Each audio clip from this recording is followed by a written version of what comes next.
ಜೋಗ್ ಜಂಕ್ಷನ್ನಾಗ ಮತ್ತು ಸ್ವಾಗತ ಗೆಳೆಯರ ವಿಜಾಪುರದ ಪುರೋಹಿತ್ ಅನ್ನೋರು ನನಗೆ ಈ ಜೋಕನ್ನು ಕಳ್ಸ್ಯಾರ. ಒಬ್ಬ ಹುಡುಗ ಪೊಲೀಸ್ ಸ್ಟೇಷನ್ ಮುಂದೆ ಉಚ್ಚಿ ಹೋಯ್ತಿದ್ದಂತ. ಒಬ್ಬ ದೊಡ್ಡ ಬಂದು ಹೇಳಿದಂತೆ, ಇಲ್ಲೇ ಕುಚ್ಚಿ ಹೋಯ್ತಿ ಪೊಲೀಸರು ಇಲ್ಲೇ ಇದ್ದಾರೆ, ಬಂದು ಹಿಡ್ಕೊಂಡು ಹೋಗ್ತಾರೆ. ಅದಕ್ಕೆ ಹುಡುಗಂತ ಹಿಡ್ಕೊಂಡು ಹೋಗ್ಲಿ ಬಿಡ್ರಿ, ಅಲ್ಲೇ ಬಿದ್ದ ಉಚ್ಚಿ ಅವನ್ನ.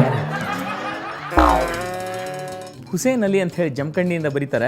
ಒಬ್ಬ ವ್ಯಕ್ತಿ ತನ್ನ ಗೆಳೆಯನ್ನ ಅವ್ಗೆ ಆರಾಮಿಲ್ಲ ಅಂತ ಹೇಳಿ ಡಾಕ್ಟರ್ ಕಡೆ ಕರ್ಕೊಂಬಂದಂತ. ಡಾಕ್ಟರ್ ನೋಡಿದ್ರು, ಯಾಕಂತಂದ್ರೆ ನೀವು ವಾಂತಿ ಮಾಡ್ಕೊಳಿಕ್ಕೆ ಹತ್ತಿದ್ದ, ಬೇದಿ ಹತ್ತಿತ್ತು, ನೀವು ಹೊಟ್ಟೆ ಕಂಡಾಬಿಟ್ಟು ತ್ರಾಸಾಗಿತ್ತು. ಫ್ರೆಂಡನ್ನು ಕೇಳಿದ್ರು, ಏನಾಗಿದೆ ನಿಮ್ಗೆ? ಏನಿಲ್ಲ, ನನ್ನ ಫ್ರೆಂಡು ನನ್ನ ರೂಮ್ಮೇಟು ನನ್ನ ರೂಮ್ನಾಗೆ ಇರ್ತಾನೆ, ನಾ ಆಫೀಸ್ನಿಂದ ಬಂದ್ಕೊಳ್ಳಿ ಅಂದ, ನನಗೆ ಹೊಟ್ಟೆಯಾಗಿ ಇಲ್ಲಿ ಓಡಾಡ್ಲಿಕ್ಕೆ ಹತ್ತಾವ ದೋಸ್ತ, ಹಸಿವು ಅಂದ. ಅದಕ್ಕೆ ನಾನು ಇವಂಗೆ ಇಲಿ ಪಾಷಾಣನ ಒಂದು ಬ್ರೆಡ್ನಾಗ ಇಟ್ಟು ಕೊಟ್ಟೆ. ಹಿಂಗಾತು ನೋಡ್ರಿ ಪರಿಸ್ಥಿತಿ ಏನಾಗುತ್ತೆ. ತೀರ್ಥಹಳ್ಳಿಯಿಂದ ಜಯತೀರ್ಥ ಅನ್ನೋರು ಕಳ್ಸ್ಯಾರ. ನೀವು ಅಕಸ್ಮಾತ್ ನಿಮಗೆ ಸೊಳ್ಳೆ ಕಚ್ಚಿದ್ರೆ ಅಂದ್ರೆ ಹುಳ ಕಡಿದ್ರೆ ಏನು ಮಾಡ್ತೀರಿ? ಏನಿಲ್ಲರಿ, ತುರಿಸ್ಕೊಂಡು ಮತ್ತೆ ಮಲ್ಕೋತೀವಿ.